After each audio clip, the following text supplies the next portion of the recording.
Welcome to the Diversity and Inclusion on Air podcast. This podcast is a program of the American Association of Veterinary Medical Colleges Diversity Matters Initiative. The podcast explores various issues related to diversity and inclusion in the veterinary profession and provides the AAVMC an opportunity to offer ongoing diversity programming to our member institutions as well as all veterinary professionals. My name is Dr. Lisa Greenhill, and I am the Chief Diversity Officer here at the AAVMC. I know I say this every episode, but we've got a great episode topic today. And hopefully, those of you who are watching and folks that will be listening at a later date, your minds will be kind of blown the way that my colleagues were when I first kind of started talking about this particular issue. So, have you ever thought about or done a commercial DNA test, maybe Ancestry or 23andMe, any of the other tests that are out there that tend to be a little bit more maybe ethnic or regional specific, those types of things? What were you hoping to learn? And how did you fold the new information that you received from doing these tests into how you understand your own identity? Now, in my own immediate family, everybody in my family of origin, including now my own daughter, we've all done Ancestry, and we found family that we didn't know existed. We also were able to locate really critical pieces of information about more recent family members who have passed on that we just didn't know about, those kinds of things.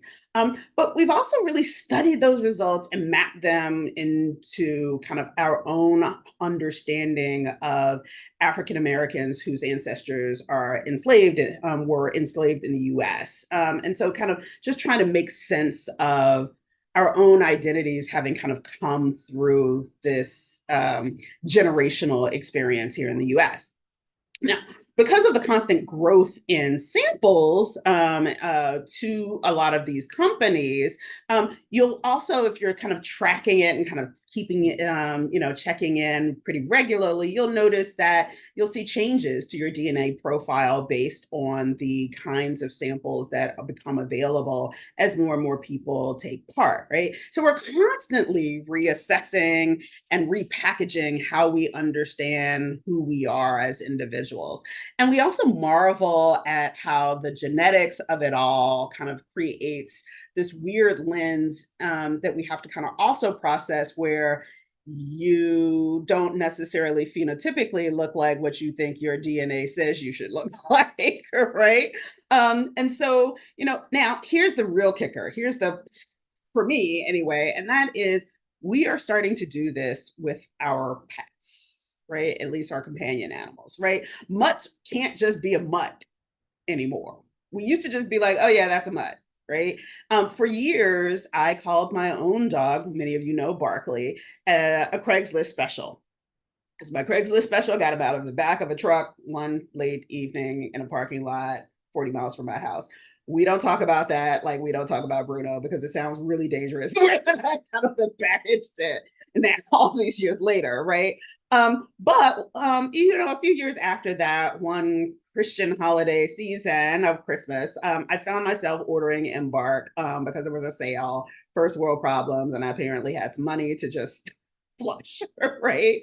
To just kind of see exactly what he is, because he's a kind of weird looking little dog. Well, he's a Min Pin Poodle Yorkie multi mix. And that gene thing that I just kind of referenced a little bit ago, he's only about 10% Yorkie. And yet that seems to be the primary gene that was expressed in terms of his physical appearance, but also his kind of personality and temperament. So he's definitely a terrier. And so then, we add on to all of this, just our own personal cultures, faith orientations, belief systems, all of that's cultural stuff, right? And so I joke a lot with my friends that, Barkley lives in a culturally Black house. So as one of my favorite guys on TikTok, he's step Black. Like, right? And so, when people ask me what Barkley is, I find myself saying, well, he's just blah, blah, blah, blah, blah. He can't just be a Craigslist special because he's these things, right? And so it seems like we are also in this time where we're using these tests and their component parts that they reveal to construct identity for our animals as well, right? Is everybody still with me? Cool. So today we're going to talk a little bit about this particular phenomenon and the crossover into vet med. And joining me today are my wonderful friends and colleagues, Monae Roberts from UC Davis's College of Veterinary Medicine and Dr. Jackie Pelzer from Virginia, Maryland College of Vet Med. Hello. Hello, Lisa. Hi. Hello, hello. Welcome, welcome. So, as is our custom on the show, we self-introduce. So, Jackie, we're going to start with you. Why don't you tell us a little bit about yourself? Sure. So I'm Jackie Pelzer. I'm the Assistant Dean of Student Affairs and Admissions at the College of Virginia, Maryland College of Veterinary Medicine. It's a big mouthful there. So that's my professional life and what I do at the college. Awesome. All Hello right. again. I am Monae Roberts. I serve as the Chief Diversity Officer and Director of Diversity Outreach at the UC Davis School of Veterinary Medicine. Yeah, that's what I do professionally. Yeah. Awesome. So, big DNA test, commercial DNA tests. They've been here for quite a number of years now, but they are a big deal. There's ads for Ancestry and 23andMe all over the place. And of course, I'm a part of an adoptive family. DNA tests can be a very powerful tool for families like mine in terms of locating individuals and kind of, just helping my own family construct aspects of identity. But, what do you think about this? And have you ever done a test? Monae, have you done a test? Yeah, so it's really interesting because I personally have never done a test, but funny enough, me and my siblings must have gifted my mom and dad a test some years back in 2018. I didn't remember doing this, but once we started talking, I started talking to my mom and she's like, "Yeah, y'all gave." I was like, "Oh, we did. Great." And she was really, excited about, discovering, her ancestry and where she came from, mostly West Africa. Mhm. No surprise there, as we're African Americans from the US. And it was one of those things that I was just like, huh. So once my parents did it, I was like, you're my birth parents. That's good enough for me. So I kind of know from there, Benin and Togo, some Ghana in there, and I forget where else. But so I'm like, that's good enough. So I'm good. Um, but it is something that I've thought about, like potentially doing it, but it's also like, what's the impetus for it? Yeah. Like, why do I want to know? And that's kind of like the question that's kind of sat with me. Is like, what is it about us wanting to kind of identify and know who we are and why Mhm. the physical attributes, why does that matter? You know what I mean? So it makes me wonder. Yeah. Yeah. Yeah. All right, Jackie. Yeah, so I've done both 23andMe and Ancestry.com. And then most recently, I uploaded my DNA results to a website. It's called TrueAncestry.com that actually will trace your DNA back to archaeological digs, which has been really interesting for me. Yes, I've done that. I'm fascinated by that. Yeah. Fascinated. So if you're willing to share where you're from. Yeah, so As we say down home, and so Jackie is also a fellow Southerner. We're both from Richmond. Who are your people? and Lisa, you and I have talked about this, and I don't, want to take too much about it. But so my paternal grandfather was born and raised in Naples, Italy, and my father was dark hair, dark skinned, brown eyes, and you know me, I have blonde hair, blue eyes. I can tan, but mainly fair skinned, and I guess I just never felt connected to the Italian culture. And so when I did the DNA test, we found out that my paternal grandfather was not my father's biological father. And we didn't know that. My dad passed away several years ago, and we found out after my dad had passed away. So that opened up a whole can of worms, right? And Yeah. so, but it made sense to me. It made sense because, I used to travel to Italy quite a bit, and I loved Italy, but I never felt at home or at peace there. So we started doing a lot more investigation, and of course, Scandinavian, which fits with my phenotype, right? So Scandinavian and actually Icelandic Viking was the dominant genome that my family has. Yeah. That's Yeah. so, I mean, that's the other thing that I found is kind of interesting because I'm also a huge fan of Henry Louis Gates' show on PBS, Finding Your Roots, that, there are no secrets anymore. Like we used to take some of Mhm. these things, like, okay, well, we'll never know. The world will never know. No, the world's gonna find out. Somehow. Yes. The world is gonna find out in part, and even if like you don't take the test, there have been so many situations that I've read about and heard on podcasts where it was like somebody in the family has taken a test and then they've connected with someone else and then that person Yes. isn't connected over here, and so make it make sense, right? And so yeah, there's no more secrets. That's a big thing, but also it, something that you mentioned that I think is also a part of this and kind of gets to the cultural piece. And I'm not comparing you to Barkley, but also there is this cultural piece, like what feels right, like what makes us and our identity feel settled, like this makes sense, right? So um so um Monae, I don't even know if you have pets, and Jackie, I know Yeah. that you have some animals. Any DNA test there, or like is the surrogate parent grandparents test good enough for that? Yeah, so we haven't tested our dogs. Yeah, and maybe I will. But I'm wondering why people don't test their cats, right? I mean, maybe they're Bengali tigers in their past life or something. Right, the descendants. Like there's a new Mufasa movie coming out. You never know. Yeah. You might need to like check it out, right? But I think this stuff is really just kind of interesting. And like I said, like I look back on doing Barclay's DNA test now, and I'm like, that was. I mean, it's interesting because basically, the min pin is out to stud. That min pin is apparently, a complete and utter rock star because every few months we get a notification that Barkley has a whole new set of relatives and that there is a breeder that uses Embark in part to kind of, breeders may use these tests to demonstrate let lineage, but Barkley is that dog that is like, well, that one time, that one time, it was not an arranged, intentional situation. My mom went out. Yeah, like somebody was a Rolling Stone, right? And so, and it's funny because, like I said, people ask like, oh, he's a little strange, and he's not at all what I thought he was gonna be.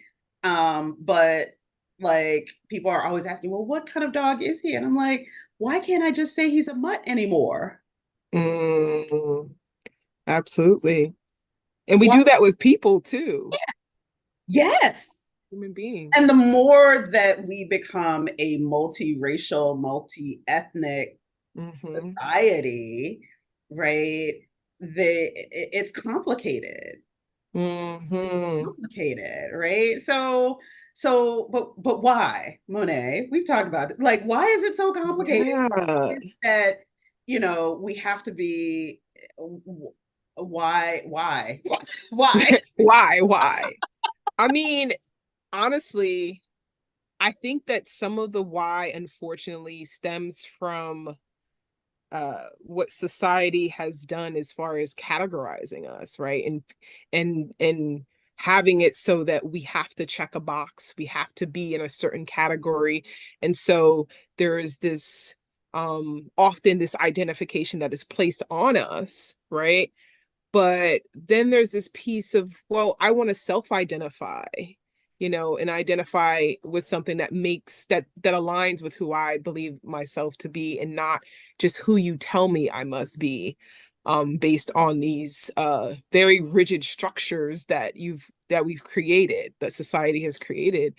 So I think a big part of it has to do with, one, it happens because society tells us we have to identify like this, we need to know.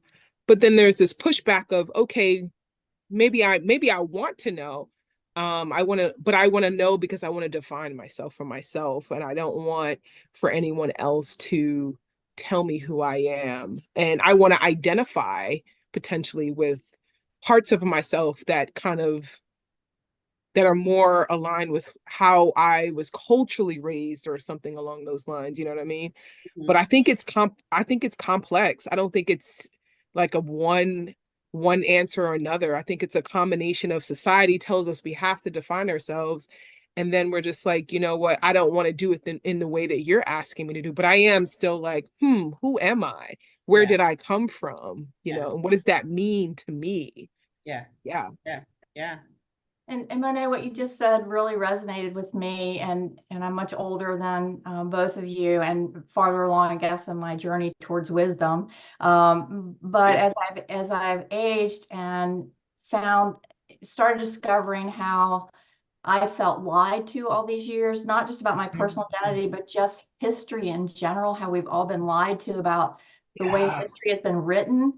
Yeah. And that was devastating to me. And I wanted to learn more about my personal genetic history, like where I came from. Again, trying to find a culture that I felt like I could identify with, where I felt at home.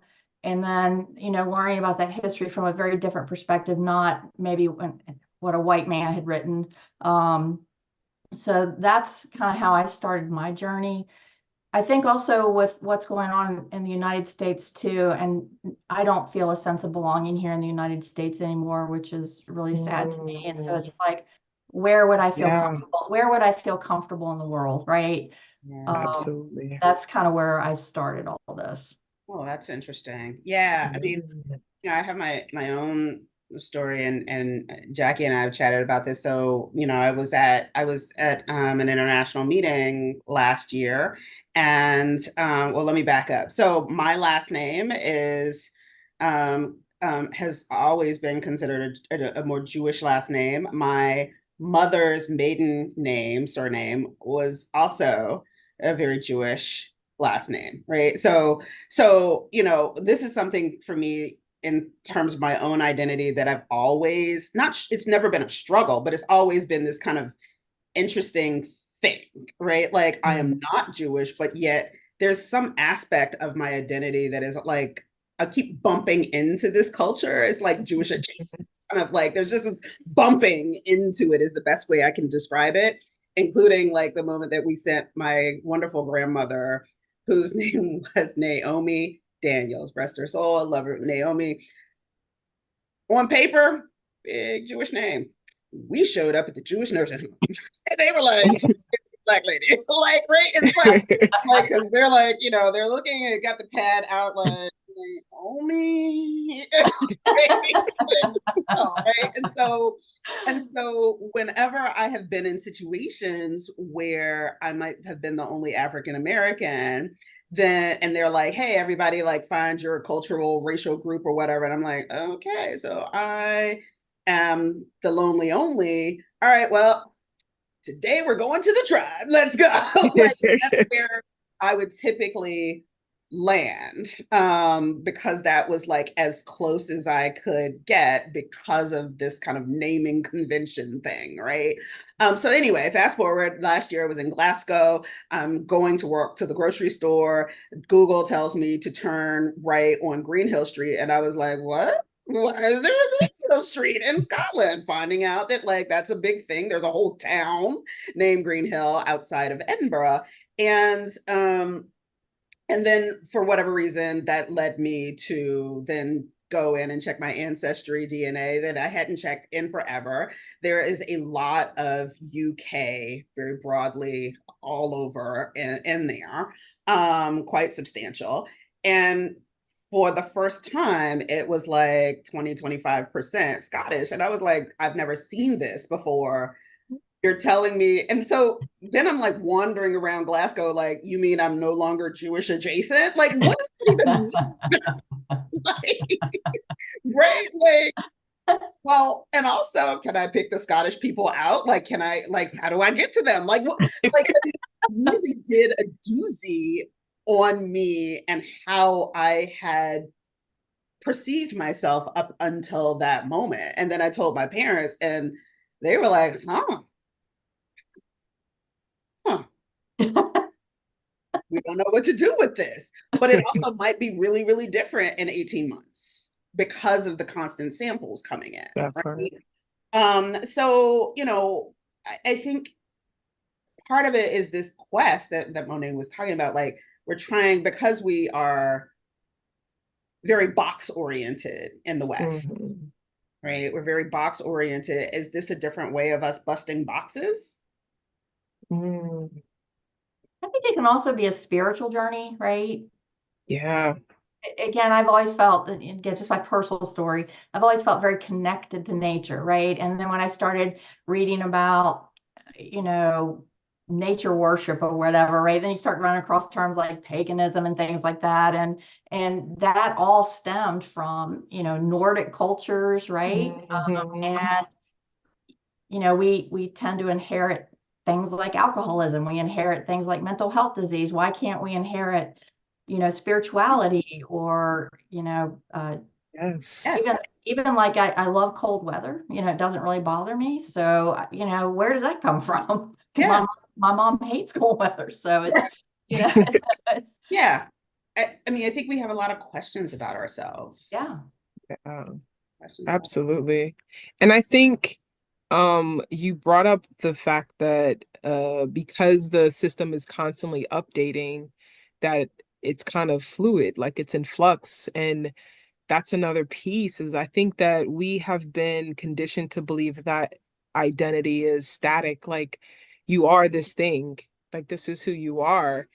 But in actuality, if you think about it, who we are shifts and changes and adapts it over time, right? Who I am today at 42 is not who I was at 22, that's for sure.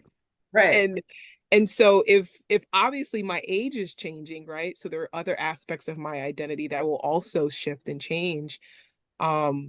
And I think that's something that we have to keep in mind, and to allow ourselves that space to continue to shift and change, to learn more about who we are, and to keep ourselves in this small box, right? Because it's not helpful. Yeah. So, I think that there's also, clearly a population of folks who, I don't want to say that they resist this, but they don't pursue it, right? They don't pursue it because they are content, maybe they're content. But also, if you, frankly, like if you are someone who embraces ideologies around supremacy, white supremacy, whatever supremacy, then you don't really want to take the test. Because I'm going to tell you what, in the US, listen, like you don't want to take the test, right? Especially if you live on any of the edges of the US. Absolutely not. Yes. You're gonna find some stuff that you didn't think that you were gonna find, right? And it's reminiscent of this this ad that came out a few years ago for Aero Mexico, and Swavia, I'm sorry, Swavia, our wonderful producer in the background. Maybe if you can find the link to the Aero Mexico DNA ad, but basically they were like, they went to like border towns in Texas, and they were like, how, what percentage of Mexican do you think you are? And they're like, I'm 100% American, and like I'm not Mexican at all, and da da da da. And they're like, how about we give you a DNA test, and the amount of Mexican heritage that is represented in your DNA test will take that percentage off of a ticket for you to go vacation in Mexico. Next thing you know, it's like, I got 25%, like, you know, and like that's the ad. And so it's a snapshot, but I'd love to sit down after and hear, well, okay, so now what does that mean when you're sunning yourself in Acapulco? Like, what are you thinking about how you got here this moment? that the reason that you're here at the price point that you're at is because you're a quarter Mexican. It doesn't Yeah. mean anything. Right. And does it really carry weight or meaning for you? Or are you picking and choosing when to highlight that Right. aspect of your identity because it benefits you, Mm. right? And that's essentially how a lot of our society tends to work, right? When things are convenient, then we want to talk about certain aspects of ourselves. And it's not necessarily to like blame or shame the people, but it's to look at the structure, the systems in which we live in, that folks feel like they have to kind of downplay one part Mm. and like upsell another, you Yeah. know? Yeah. And what does that do to who you actually are or how you actually feel about yourself, you know? Yeah. Yeah. Yeah. I mean, it also kind of, for again, we're increasingly multiracial, multi-ethnic, but like Mm-hmm. folks at that individual personal level who, Yep. biracial, multiracial,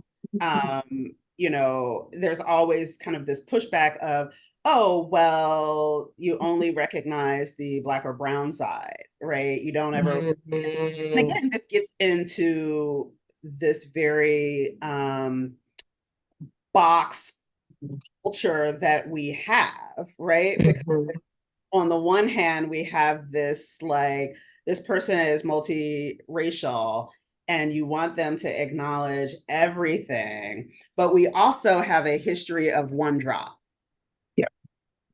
Yeah. right? One drop makes you, and if your typical presentation follows the one drop, the Yeah. lived experience and the cultural experience, and it makes Yeah. it hard to, I mean, and one person is walking around with all of this, Yeah. right? And I don't know what to do with like this Glasgow thing, and I don't even have right. like, It's 22%. You're like, wow, that's a big percentage. right?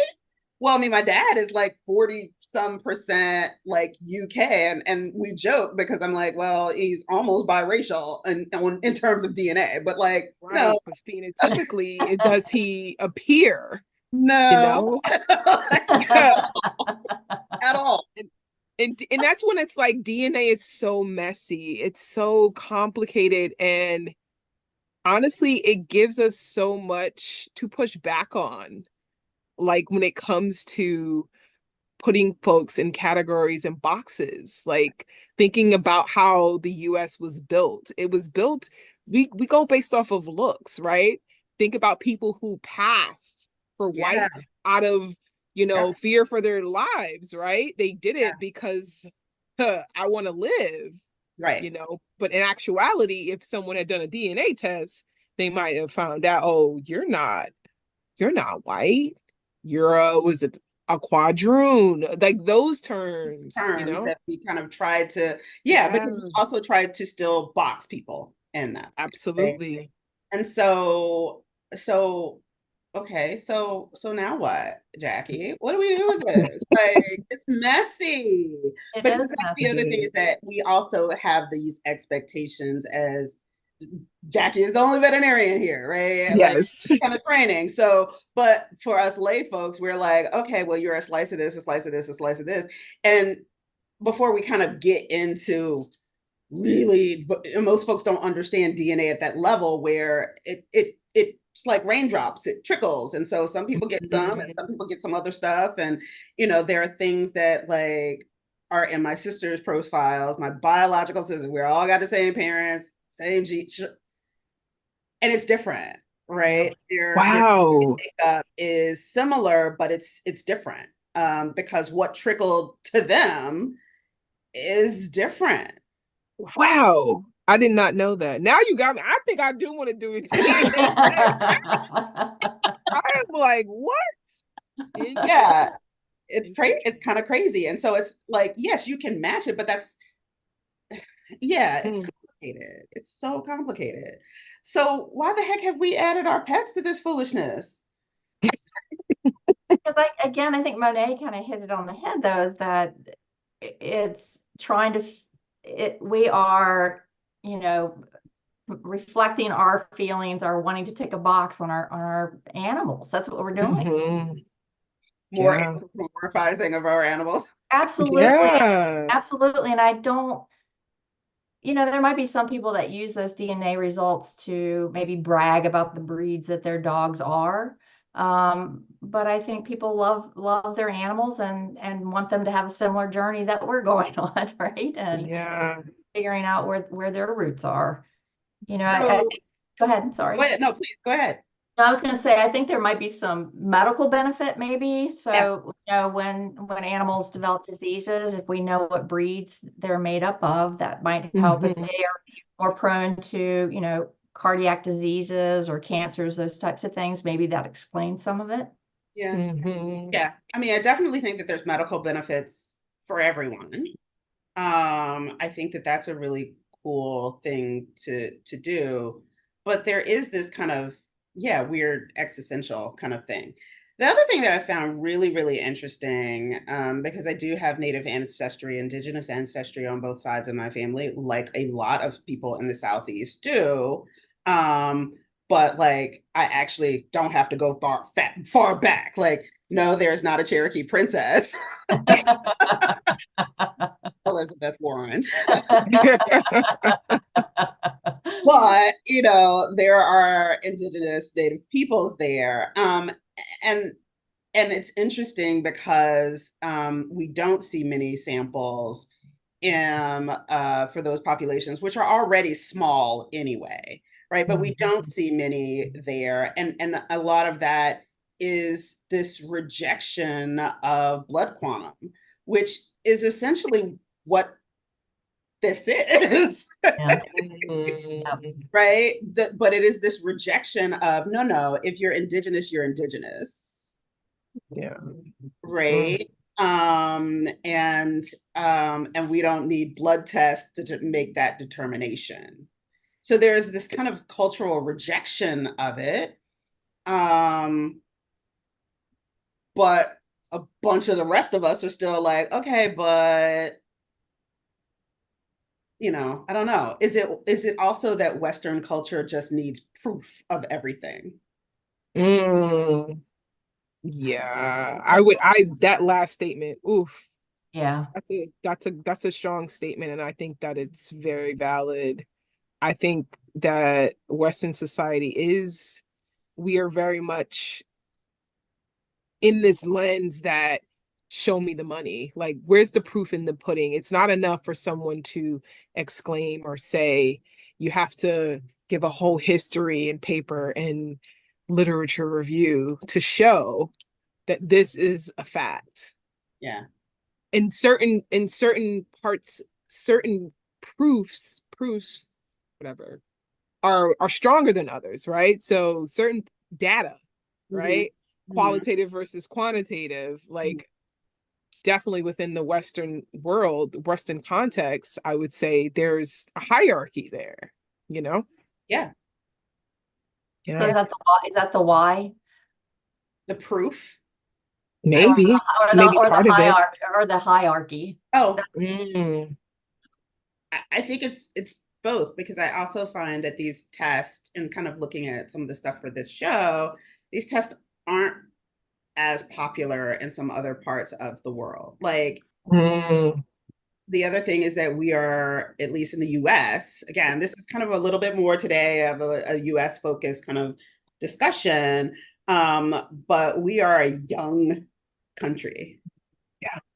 We're a Yeah. very young country. And so the paper trail only goes back a few hundred years. And for some of us, the paper trail is like 150 years. Right. And then you hit a wall, right? Whereas, Right. like in the UK, for example, and in Europe, kind of writ large, the paper records just keep going. Centuries. So it's Yeah. like, oh, look, you are a descendant of William the Conqueror. And I'm like, really? Yeah. Like, I mean, like I said, I watched that show and they're like, you can trace back 17 generations. And I'm like, I know my great grandma name. Right. Yes. And I am so excited about that. Yes. So I also find that it creates this a very blatant transparency as well. Mhm. Right? Who's important enough to have records kept, or whose cultures valued record keeping in that, Mhm. right? Because one of the Yeah. other things that we find about, in large parts, most of Africa, climate wise stuff doesn't last the way that it lasts in, say, Europe or even North Africa, right? Like Yes. got the pyramids, but you go down a couple thousand miles and like things disappear because it's a different climate. Hmm. Hmm. So, Yeah. And the mm. Germanic and the Celtic cultures, they didn't record anything. Mm. So it's really difficult to trace back with those cultures. And I would guess that maybe it was more oral It histories. was the Yeah, sagas. I think So the that's a sagas. time period, where most of it was oral. Yeah. Yeah. But again, looking at the history again for me is that's when Christianity though started to kind of chip away at some of that. And so the Christians took a lot of that rich culture and then turned it into Hmm. stories. Yeah. So And I yeah. mean, what is one of the most valuable pieces of ancestry tracking? Baptismal records, right? Yep. So we also think about the Hmm. role of religion and Christianity in particular in this kind of record keeping. Because I guess, I mean, and again, now no shade to Christians, growing up as Right. Christians, Right. identify as Christians, but like, whoo, we need to get that like earthly like paperwork together for your book of life. Yes. Are you in the book? Right? Again, the idea of a book, like there's got to Yeah. be a test and a record, and like, okay, and even with all of the memes and the jokes about, in Christianity of like, okay, you get to the pearly gates and you talk to Saint Peter, and like, are you in the book? Right. Hmm. Right. And it's like, well, I have your baptismal record here. Like, don't even get me started as on theology. Yeah, I know Jackie's laughing because she knows I go down hard this rabbit hole. Like, because don't even get me started on the people that like get saved literally on the way out the door. Like, where is that record? Like, how did Right. like what's going on? But again, I digress. That's a different and for folks that don't know, both of my parents are deacons in the Baptist church in the South and African American Baptist churches, and so I come to the theological questions. Honestly, I'm not poking fun. I literally these are things that my parents are like, oh my God, are we having this conversation again? But it does speak to how religion has also played a role in this documentation thing, Hmm. and again, Christianity kind of came out from the Middle East, and where'd it go? West. Yeah. Yep. West. So identity is not static, right? We're looking for stuff, people, identity. There are no more surprises, right? And there's some health benefits. That's great too. Um, yes, it can cause multiple existential crises, potentially with what tests you do and how often you check it. um, but again, we're doing this stuff with our animals. And again, mutts can't just be mutts. So with the rise of the hybrid, like the popular, what do we call them? Oh, these breeds. Like designer dogs or Designer dogs. yeah. Yes. So like the doodles, super cute. Love them. I hear health-wise, don't Yeah. get one. But like, do these tests legitimize the designer breeds? Sure, I think everybody wants to feel unique, and if they have unique breeds, right? Yeah. Special. Yeah. I have a special breed. And it's sad, like even the name designer, like that right there in and of itself, it's like I got my Louis Vuitton pup, basically, is what we're saying. Yes, we're going to the Met Gala. Yes. Right. Seriously. Well, Yeah. they're accessories. Yes, they are. Woo. Right. They're accessories. And so, I do think in my own mind that those of us with Craigslist specials almost feel, as I look back, I'm like, why did I do that? But as I like, is there I mean, oh my goodness, are we so, I don't know what the word is, like just like so into the Joneses that now like Craigslist specials need to know what they are to keep up with the designer breed, which is that even really a thing, right? Like, because how many different doodle offshoots are there? Like, there's burners and there's poodle. There's a lot of different doodles, and they're there cute. are. Like, there's a lot of different doodles. Yeah. Yeah. But why can't we just have Craigslist specials anymore? Yeah. I And actually I think, I would like a Craigslist special. I think it sounds yeah. great. Or you got one from the local shelter, Like I have two dogs and they are from not from a shelter. There's like a Rescue. group that base rescue. There you go. They're rescue dogs. And I knew that they were both Chihuahua mixes. That's all I knew. And you could look at both of them and be like, yeah, there's definitely some Chihuahua in there. Mixed with what? Who knows what? Because my one dog, I think she's mixed with like Dotson because she has the long hot dog looking body. And Howie, my other dog, who knows? Italian Greyhound, maybe because he has longer legs and he runs. Boy, does he run.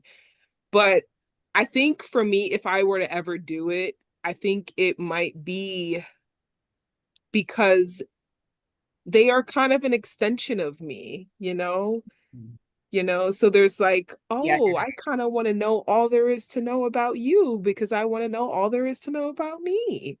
So let's find out, To the you leash know? related DNA. Yeah. Together. But I'm not looking at my dogs and thinking, oh, maybe they'll be part doodle.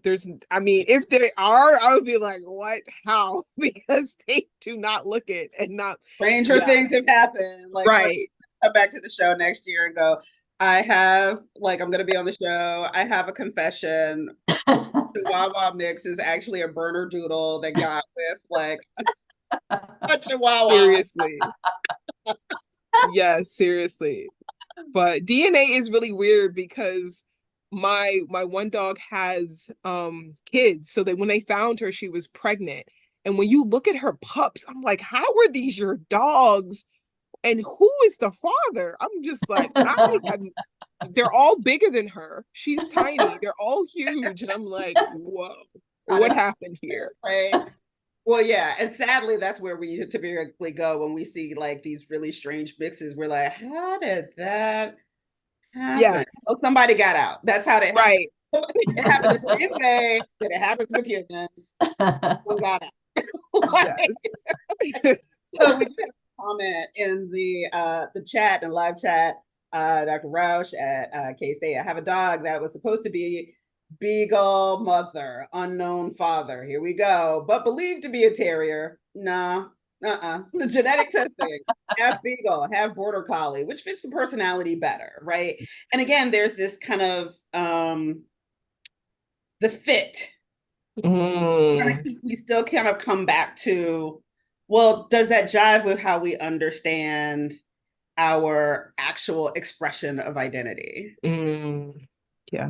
Right? Which I can't help but to think about the major conversations we're constantly having about gender identity, right? Yeah. And it not being static, that we're all on a continuum, that most of us Hmm. be like on the wings, but there's just a lot of stuff happening in the middle. But Hmm. there is this kind of like, no, but this is what the personality is. Hmm. So that seems to fit. And it's very similar to, I went to this place and it felt like Yes. center, right? It feels like home. Like, Yes. and I know like for me, my family there's one little thing that we can find all the way back to the 1700s. Been in Virginia the whole time on that side. Mm, And so Virginia is my home. Like I feel it. I feel it. I'm from Richmond, red soil. Yeah, there's some black dirt there too, but like play, like we get down with the get down. But like we're looking for this connection, but also it's not just connection. It is like a fit. mm, yeah. So like Monet, where are your people from?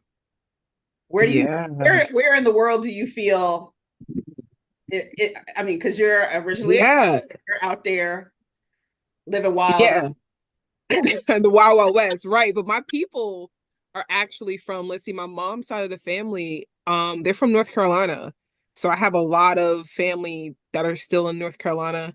Um, and then my dad's side of the family, all in New York City, like the New York area. But I don't You know know if they are, I'm kidding. would you say? I was just like, you know they're not from actually from New York. And What that's what they I was, migrate but I'm from? What? curious to know how far back are Yeah. they actually from New York? But my grandmother is also very, very mixed, uh, half white. She won't say that. And, you ask her, she's black. But if you look at her, you Lived know that she experiences. lived experience, and also, so I am curious to know how far back does my dad's side come from New York, and where did they come from before that? And I mentioned like in my mom's ancestry DNA that there were some Ghanaian roots, and I actually went to Ghana back in 2018. That's around the time I got my mom the ancestry. That's probably what happened. I was just like, yeah, it's happening. And I remember coming off the plane and just feeling like, what is this? Like, how do I feel so resonant? And I had been to other countries before, but nothing like this.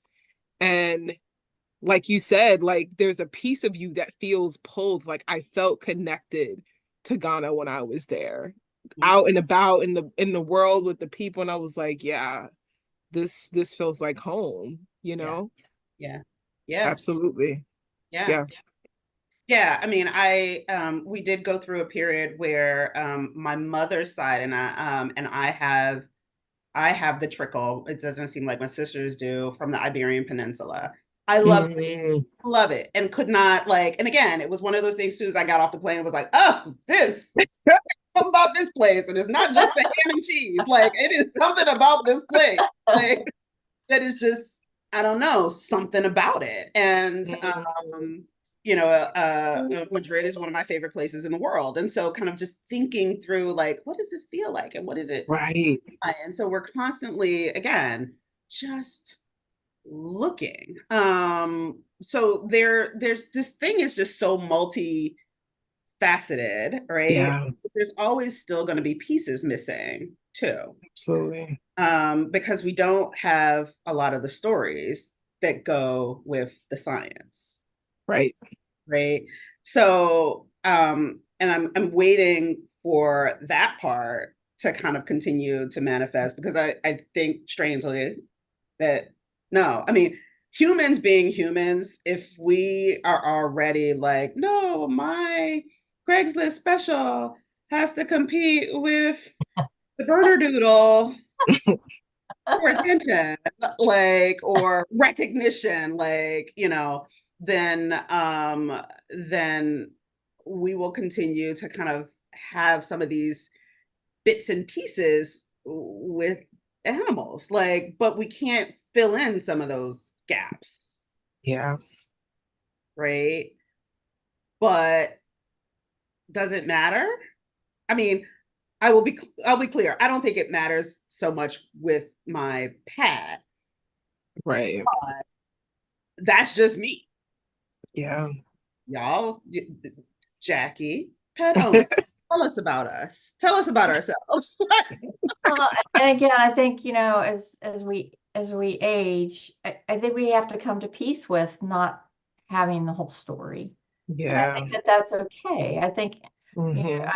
for me, I found great comfort in those little pieces that I have and kind of being able to map out what that journey looked like from, 750 BCE to where I am today. I mean, that was the great thing about that trueancestry.com and being able to trace back to some of those archaeological digs. But I'm at peace with that. And I Yeah. think that for me personally, um, I'm learning to like myself where I didn't like myself maybe 10 years ago. And that's just a journey That's that we're all beautiful. on. Yeah, Absolutely. Yeah. yeah. Yeah.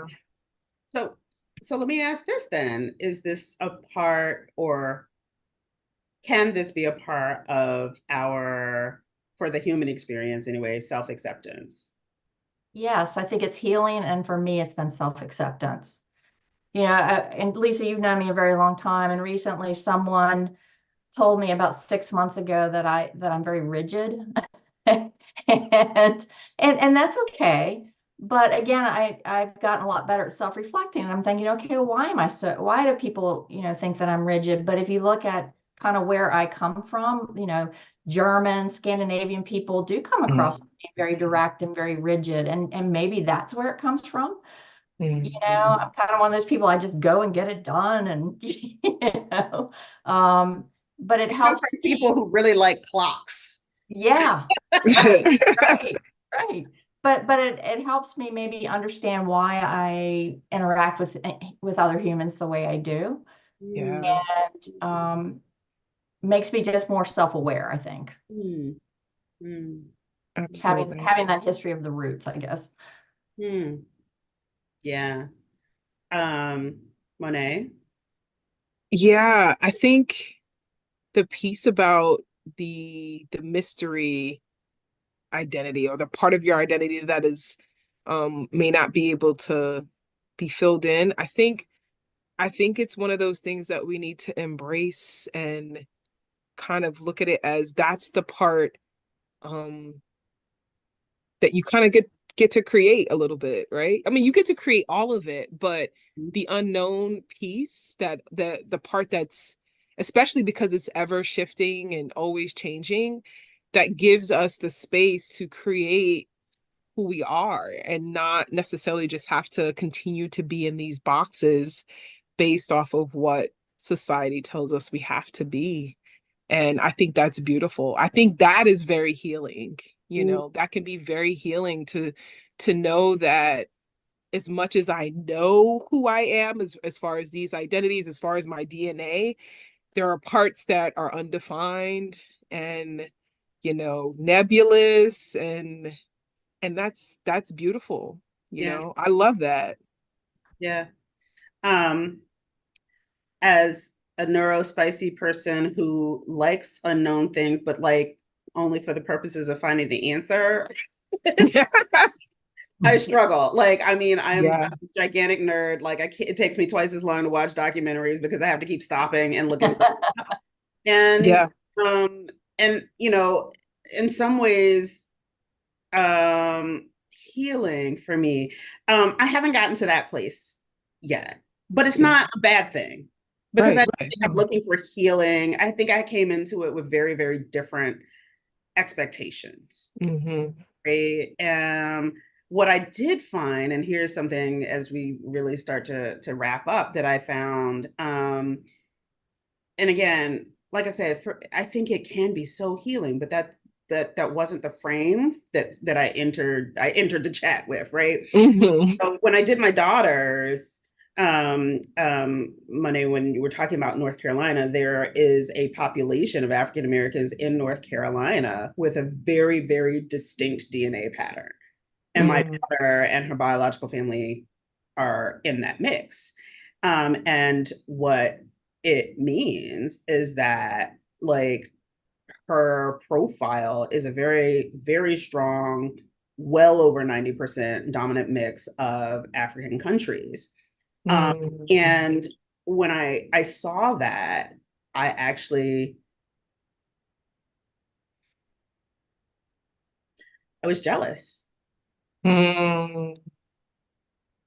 I was jealous.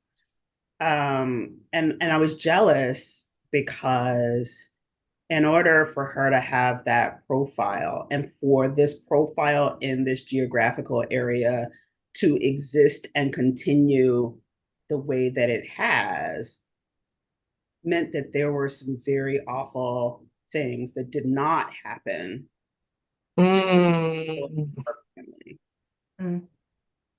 right? Like that Yeah. there weren't, R words. Right. Um, for folks listening, I try not to say those words too often. I'm kind of like on TikTok, great, drop the G. Like Hmm. that, because there's still the history of enslavement, but there were things that for whatever reason escaped Right. particular population, and for Yes. them to have this profile Wow. that doesn't look like mine, that shows evidence Mm. of that cruelty. And Absolutely. so there is another side, I guess. Like I said, it's so complicated, but it is this. Yeah. And I'm like, as a mom, I'm like, why am I jealous of my kid and a DNO profile that neither of us have any control over? But again, it is, what did it symbolize, right? Right. Right. Me. And it could have also meant that they just came much later. It could have meant that, like, there could be lots of reasons, but what I do know is that there's evidence of certain things happening in my profile that do not appear in hers. Hmm. Let me know that I don't know what happened to her ancestors, but I definitely know what happened to mine. Right. And so I'm I don't need to make peace with that because I knew that already. Right. But there Yeah. is something about this Western thing of documenting it Mm. in a way that wasn't documented anywhere else because we were listed as property. Hmm. You want to slam a drawer? You can slam a drawer if you're property, right? And so it just kind of was, this happened a few years ago, and I was like, oh my god, like I'm ready to go buy her the T-shirt. It's like child, and I'm like, I'm so proud, right? And like of this identity of like, oh my goodness, like because she has this mix that is not like mine, which we knew it wasn't going to be like, she's adopted, but that again, it tells me something more than just where she came from, but a little bit about that experience. Now, that doesn't mean that they didn't, her people did not have horrible experiences, because Right. North Carolina, they had horrible experiences. Yeah. But there was clearly at least one type of thing that did not happen in that line. Right. Right. And Yeah. so I do think that there's these other kind of windows into the past that it also gives you. But again, we don't have people to talk to about what that was, which is a challenge. So yeah. Yeah. So Debbie Downer, right? So right before, so anyway, Jackie, you have blossomed into the Scandinavian, Nordic, Icelandic queen. Monae, you want to order a test? I I think think I she might. should. Yeah, Monae, do it. Serious. I think I want to do it. Yeah. And then, we can also figure out what kind of doodle your chihuahuas are.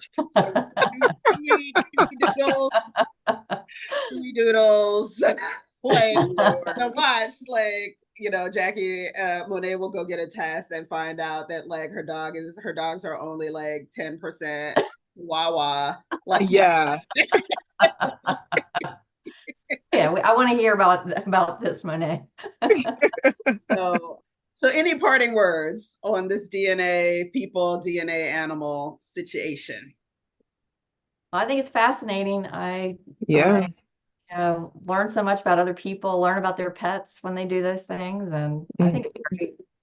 Yeah. Yeah. I think it's ever evolving and we just have to be ready to flow with it. Yeah. So I know that AKC has all those lineage trees, trees, yes, family trees. And yeah, I don't hear as much about like the cat folks. Yeah. I don't know if this is a thing. So cat people, like, hit us up, let us know if this is a thing. I mean, I don't know, like, especially orange cat people, because I know orange cat is like their own like thing.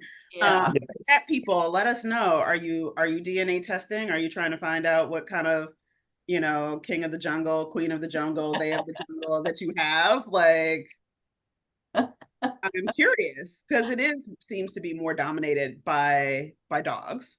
But anyway, hit us up. You can certainly drop me an email at diversitymatters@aavmc.org and let me know, are you DNA testing yourself, your dog, your cat, your, I don't know what other kind of pets. I mean, there's lots of other pets, the small pocket pets, whatever. I don't know. Can you have a mixed breed iguana? I don't know. Like, I'm out of my depth. Let me pull back. Let me pull back. But definitely let us know, because I think that this is a really fascinating topic, and there's science, there's culture, there's history, there's all kinds of stuff. So Monae, thank you. Jackie, thank you as well. Thank Thanks you. for also sharing your stories. And this has been another episode of AVMC's Diversity and Inclusion on Air. Please be sure to like and subscribe us on YouTube and on your favorite podcast app. And again, yeah, let us know. Let me know. What are you doing about DNA testing, and how are you using these tests or not to kind of help kind of flesh out identity for you and your critters. Until So next time. Thank you, Lisa.